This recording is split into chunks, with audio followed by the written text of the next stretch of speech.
அனைவருக்கும் வணக்கம். நான் உங்கள் குழந்தைகள் நல மருத்துவர் ஜெயக்குமார். இந்த செப்டம்பர் முதல் வாரத்தை தேசிய ஊட்டச்சத்து வாரமாக கொண்டாடுறாங்க.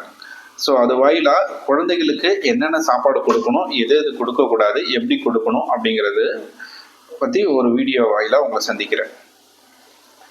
இந்த ஓபிக்கு வர முக்கால்வாசி தாய்மார்கள் ஃபஸ்ட்டு சொல்கிற வார்த்தைகள், என் குழந்தை சாப்பிடவே மாட்டேங்குது சார், என் குழந்தை சாப்பிடவே மாட்டேங்குது சார், பசியே இல்லை அப்படிங்கிறது தான். ஸோ சாப்பாடு கொடுக்குறீங்க அப்படின்னு சொல்லி ஃபஸ்ட்டு சொல்கிறது, காலைல ஏஞ்ச உடனே ஒரு டம்ளர் பால் சார், 4 பிஸ்கட்டு, அப்படி இல்லைன்னா ஒரு டம்ளர் பால் சார், 4 ரஸ்க் கொடுத்துட்றோம் சார் அப்படின்னா. திரும்ப என்னமா கொடுப்பீங்க? அதுக்கப்புறம் ஒரு 9-10 மணிக்கு இட்லி கொடுப்போம் சார், 1 வாய் 2 வாய் வாங்கிப்பான் சார், ஓடி போயிடுவான் சார் அப்படிங்கிற. ஸோ நம்ம என்ன மாதிரி குழந்தைகளை வளர்க்குறோம், என்ன கொடுத்து வளர்க்குறோங்கிறத பொறுத்து தான் அந்த குழந்தைங்க எப்படி எடுத்துக்கிறாங்க, என்னென்ன சாப்பிட்றாங்கிறது வரும். காலையில் எழுந்த உடனே குழந்தைகளுக்கு இந்த பால், பிஸ்கட்டு, ரஸ்க் கொடுக்குறது முக்கியம். முதல்ல அவாய்ட் பண்ணுங்க. ஏன் அப்படி சொல்கிறோம் அப்படின்னா, நீங்கள் என்ன நினைக்கிறீங்க, நம்ம குழந்தைங்க தானே பால் குடிச்சிட்டு பிஸ்கட் சாப்பிட்டுட்டு திரும்ப 9 மணி 10 மணிக்கு நம்ம சாப்பிட்ற இட்லியோ தோசையோ சாப்பாடோ பொங்கலோ சாப்பிடுவோம் அப்படின்னு நினைப்பீங்க. பட் குழந்தைகளுடைய வயிறு ரொம்ப சின்னதாக இருக்கும். ஒரு உதாரணத்துக்கு ஒரு இட்லியை எடுத்துக்கிட்டோம் அப்படின்னா அதில் 25லேருந்து 40 கலோரி இருக்கும். அதே மாதிரி ஒரு மில்க் பிகிஸிட்டோ ஒரு மேரிகோல்டு பிஸ்கட்டும் எடுத்துக்கிட்டோம்னா ஒரு 25லேருந்து 30 கிராம் கலோரி இருக்கும். ஒரு டம்ளர் பாலில் 100 கலோரி இருக்கும். ஸோ ஒரு டம்ளர் பால் 4 பிஸ்கட் சாப்பிட்டான் அப்படின்னா கண்டிப்பாக அந்த குழந்தைக்கு 3லேருந்து 4 மணி நேரத்துக்கு கண்டிப்பாக பசிக்காது. ஸோ நீங்கள் 10 மணிக்கு சாப்பாடு கொடுத்தீங்கன்னா கண்டிப்பாக சாப்பிட மாட்டான். அதனால தான் நீங்கள் கொடுக்க வேணாம் அப்படின்னு சொல்கிறது. ஸோ 3 வேளைக்கு 1 வயசுக்கு மேலே இருக்க குழந்தைகளுக்கு 3 வேளைக்கும் வீட்டில் உங்கள் சமையல் என்ன சமைக்கிறீங்களோ 3 வேளைக்கு சாப்பாடு கொடுத்து பழக்கப்படுத்தணும். அது இல்லாமல் இன்வெட்டிவில் 2 ஸ்நாக்ஸ் கொடுக்கலாம். அந்த 2 ஸ்நாக்ஸ் எப்போ கொடுக்குறீங்கன்னா, காலை சாப்பாட்டுக்கும் மதியான சாப்பாட்டுக்கும் ஒரு இடையிலையும், மதியான சாப்பாட்டுக்கும் இரவு உணவுக்கும் இடையிலையும் ஒரு 3லேருந்து 5 மணிக்குள்ள, இல்லைன்னா காலையில் ஒரு 11லேருந்து 12 மணிக்குள்ளே கொடுக்கலாம். ஏன் அப்படின்னா, நீங்கள் பால் 4 மணி நேரத்துக்கு 2 மணி நேரத்துக்கு கொடுத்துக்கிட்டே இருந்தீங்கன்னா அதை குடிச்சிட்டு அந்த குழந்தை ஒன்று தூங்கிட்டு இருக்கும், இல்லை விளையாடிட்டு இருக்கும். ஸோ மற்ற உணவுக்கு மேலே நாட்டங்கள் வராது. அதுதான். ஸோ இப்போ ஸ்கூலுக்கு போகிற குழந்தைகளுக்கெல்லாம் ஸ்நாக்ஸ் கொடுத்து அனுப்புறது ஒரு ரூல்ஸ் மாதிரி ஆயிடுச்சு. ஸோ அந்த ஸ்நாக்ஸுமே நம்ம ஹெல்த்தி ஸ்நாக்ஸாக கொடுத்து அனுப்புறது தான் பெட்டர். நீங்கள் வழக்கமாக கொடுக்குற பிஸ்கட்டு, சாக்லேட்டு கண்டிப்பாக கொடுக்காதீங்க. பிஸ்கட்டு, சாக்லேட்டு, இந்த சிப்ஸு, லேஸு, குர்குரே இந்த மாதிரி உணவுகளை கொடுத்து அனுப்பும்போது என்ன பண்ணுதுன்னா, அதனுடைய தாக்கங்கள் அதிகமாகி பக்கத்தில் இருக்க குழந்தைகளும் அதையும் சாப்பிடணும்னு ஆசைப்படுறாங்க. ஸோ அது உடம்புகளுக்கு வயிறு புண்ணு, அதனால பெருசாக நியூட்ரிஷன் அதாவது உணவு ஊட்டச்சத்துக்கள் குழந்தைங்களுக்கு பெருசாக எதுவுமே கிடைக்க போகிறது கிடையாது. ஸோ என்னதான் சார் கொடுக்கறது, நீங்கள் கொடுக்க என்னதான் கொடுக்கலாம் அப்படின்னு பார்த்தீங்கன்னா, நீங்கள் வீட்டிலேயே நம்ம சுகாதாரமாக சுத்தமான முறையில் தயாரித்த இயற்கை உணவுகளையே ஸ்நாக்ஸாக கொடுக்கலாம். என்னென்ன கொடுக்கலாம் அப்படின்னா, காய்கறிகள் ஒரு குழந்தை விரும்பி சாப்பிடுதுன்னா அந்த வெள்ளரிக்காய் கட் பண்ணி கொடுக்கலாம், கேரட்டை கட் பண்ணி கொடுக்கலாம், பழங்களில் எல்லா வகையான பழங்களும் கொடுக்கலாம். 1 வயசுக்கு மேலே உங்கள் வீட்டில் என்ன கிடைக்குதோ, உங்கள் பக்கத்தில் என்ன கிடைக்குதோ எல்லா பழங்களும் கொடுத்து அனுப்பலாம். நட்ஸ் வகைகளில் முந்திரி பருப்பு கிடைக்குதா, ஒரு 4 முந்திரி பருப்பு வேர்க்கடையில் கொடுக்கலாம். ஒரு பாதாம், பிஸ்தா, இதில் 4 அதில் 4 அப்படி கொடுத்து அனுப்பலாம். சுண்டல் வகைகள் டெய்லியும் ஒரு சுண்டல் நீங்கள் செஞ்சு கொடுக்கலாம். ஒரு கருப்பு கொண்ட கடலை, ஒரு பச்சை பட்டாணி, ஒரு வேர்க்கடலையை அவிச்சு கொடுக்கலாம், வறுத்து கொடுக்கலாம். ஒரு பச்சை பயிறு, ஒரு தட்டைப்பயிறு, எவ்வளவோ பயிர் வகைகள் இருக்குது, அது கொடுக்கலாம். அப்படி இல்லையா, சைவம் சாப்பிட்றவங்களா இருக்கா, ஸோ நீங்கள் மஷ்ரூம் கொடுக்கலாம், காளான்கள், பன்னீர் வகைகள், இந்த காலிஃப்ளவர் அதில் நீங்கள் வீட்டிலேயே செஞ்சு கொடுக்கலாம். இந்த மாதிரி கொடுத்து அனுப்பலாம்.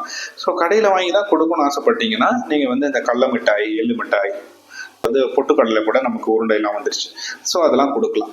ஸோ இந்த மாதிரி ஆரோக்கியமான உணவுகள் கொடுக்கும்போது அவங்களுக்கு ஸ்நாக்ஸையும் கொடுத்த மாதிரி ஆயிடுச்சு, வயிறு நிறைஞ்ச மாதிரி ஆயிடுச்சு, அவங்களுக்கு ஊட்டச்சத்து அளவுக்கு தேவையான அளவு கிடைச்சிடுது. இதை இல்லாமல் திரும்பி நீங்கள் இப்போ 4 மணிலேருந்து 6 மணிக்கு ஒரு சில குழந்தைகளை ஒரு 2 மணிக்கு வீட்டுக்கு வராங்க, சில குழந்தைங்க 3 மணிக்கு வராங்க, சில குழந்தைங்க 4 மணிக்கு வராங்க. ஸோ மதியம் சாப்பாட்டுக்கும் இரவு சாப்பாட்டுக்கும் இடையில கண்டிப்பாக ஒரு ஸ்நாக்ஸ் கொடுக்கணும். நீங்கள் 12 மணி 1 மணிக்கு வர குழந்தைகளுக்கு ஸ்நாக்ஸ் கொடுக்காதீங்க. அப்போ வீட்டில் ஒரு மதிய உணவு கொடுத்துட்டு அதுக்கப்புறம் 3 மணிலேருந்து 5 மணிக்குள்ளே ஒரு ஸ்நாக்ஸ் கொடுங்க. 5 மணிக்கு மேலே ஸ்நாக்ஸ் கொடுத்தீங்கன்னா இரவு உணவு கண்டிப்பாக சாப்பிடாது. ஸோ வீட்டில் இருக்கும்போது என்னென்ன ஸ்நாக்ஸ் கொடுக்கலாம்னா ஈஸியாக கொடுக்கலாம். முட்டைகள் டெய்லி ஒரு முட்டை கொடுக்கலாம் குழந்தைகளுக்கு. அதை பொரிச்சு கொடுக்கலாம், அவிச்சு கொடுக்கலாம், ஆம்லேட் போட்டு கொடுக்கலாம், எப்படி வேணாலும் கொடுக்கலாம். சிக்கனே நீங்கள் சின்ன சின்ன பீஸாக நீங்கள் வந்து சிக்கன் வறுவல் மாதிரி கொடுக்கலாம், ஒரு வீட்லேயே 65 மாதிரி போட்டு கொடுக்கலாம், ஒரு மீன் துண்டு மதியானம் சமைச்சிட்டிங்கன்னா ஒரு 2 மீன் துண்டு கொடுக்கலாம். அந்த மாதிரி அசைவ உணவு கூட நம்ம வந்து மதியம் ஸ்நாக்ஸாக கொடுக்கலாம். ஸ்நாக்ஸ்னால் நம்ம கடையில் வாங்கி தான் கொடுக்கணும், இந்த கேக்கு அந்த மாதிரி தான் கொடுக்கணும் அவசியம் கிடையாது. அந்த நேரத்துக்கு எளிமையாக அந்த குழந்தைங்க என்ன சாப்பிடுமோ, ஒரு மேஜர் உணவுக்கு இடையில கொடுக்கணுமோ கண்டிப்பாக நம்ம கொடுக்கலாம். இது இல்லாமல் பழங்களில் வந்து நம்ம வந்து திரவ வகைகள் என்னென்ன கொடுக்கலாம், பழத்தை வந்து ஒரு பழச்சாறு மாதிரி கொடுக்கலாம், ஜூஸ் மாதிரி போட்டு வடிகட்டாமல். ஏன்னா வடிகட்டினீங்கன்னா அதில் இருக்க நார்ச்சத்து ஃபுல்லாக வடிகட்டிட்டு வரும், பச்சை தண்ணி தான் கொடுப்பீங்க. ஸோ வடிகட்டாமல் வீட்டிலே பழச்சாறு கொடுக்கலாம், ஒரு இளநீர் கொடுக்கலாம், அந்த இளநீரில் இருக்க தேங்காயை கொடுக்கலாம், நீர்மோர் கொடுக்கலாம். ஸோ இந்த மாதிரி ஹெல்த்தி ஸ்நாக்ஸ் கொடுக்கறது தான் வந்து ஒரு குழந்தைங்களுக்கு வந்து நல்லது. சரி, இந்த சாக்லேட்டு பிஸ்கெட்டு கேக்லாம் எப்பயுமே கொடுக்கவே கூடாது சார் அப்படின்னா, மாதத்தில் ஒரு நாள் கண்டிப்பாக கொடுக்கலாம். எப்படியும் தவிர்க்க முடியாமல் நம்ம வந்து நம்ம குழந்தைகளுடைய ஃப்ரெண்ட்ஸோடைய பர்த்டேக்கு போவோம், நம்ம ரிலேட்டிவ்ஸோட பர்த்டேக்கு போவோம். ஸோ எப்பயும் நம்ம ஏதாவது ஷாப்பிங்கு போகும்போது பக்கத்தில் இருக்க ஒரு பேக்கரி ஒரு கடைக்கு போகும்போது கண்டிப்பாக அவங்க அன்னைக்கு கேட்பாங்க. ஸோ மாதத்தில் ஒரு நாள் 2 நாள் தவிர்க்க முடியாத காரணங்களை கொடுக்கறது தப்பு கிடையாது.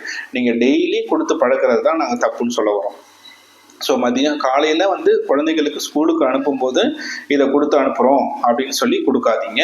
அதேமாதிரி ஈவினிங் வீட்டில் இருந்து வச்சுக்கிட்டு இந்த மாதிரி அன்ஹெல்த்தி ஃபுட்ஸ் கொடுக்காதீங்க அப்படிங்கிறது தான் எங்களுடைய இது. ஏன்னா அந்த ஃபுட்டுகளை கொடுக்கும்போது அதே தான் அவங்களுடைய நாக்கில் தூண்டி தூண்டி அந்த டிவியை பார்த்து அவங்க வந்து அதையே கேட்குறாங்க.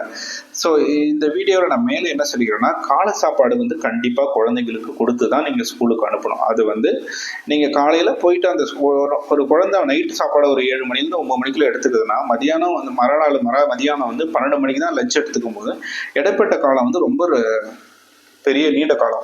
அதில் வந்து சாப்பிடாம இருக்கும்போது அந்த குழந்தைகளால் ஸ்கூலில் போயிட்டு பெருசாக வந்து கவனிக்க முடியாது. ஸோ அந்த குழந்தை பொம்மை மாதிரி தான் இருக்கும்.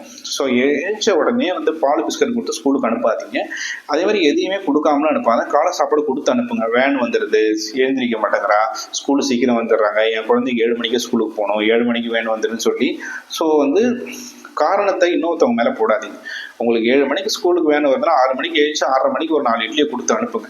அப்படி முடியலையா அந்த சாப்பாடை கொடுத்து அந்த ஸ்கூலுக்கு போயிட்டு ஒரு 5 நிமிஷம் வந்து ஸ்கூல் மிஸ்ட்டை ஒரு எக்ஸ்கியூஸ் காமிச்சு கொடுக்க சொல்லுங்கள். இந்த வீடியோ வந்து பார்க்குற பெற்றோர்களும் சரி, வகுப்பு ஆசிரியர்களும் சரி, இந்த காலை சாப்பாடு விஷயத்துலையும் சரி, ஹெல்த்தி ஸ்நாக்ஸ் எடுத்துக்கிற விஷயத்துலையும் சரி, ஒரு குழந்தைங்களுக்கு ஒரு நல்ல கவனத்தை எடுத்துக்கிட்டு இந்த வீடியோவில் இருக்க கருத்துக்களை எடுத்துக்கொண்டு ஒரு வளமான ஒரு இளைஞர் சமுதாயம் உருவாகிறதுக்கு வழிவகுப்பீங்கன்னு நினைச்சு இந்த ஆசிரியர் தினத்து அன்று உங்களுக்கு சொல்லிக்கொள்கிறேன். நன்றி, வணக்கம்.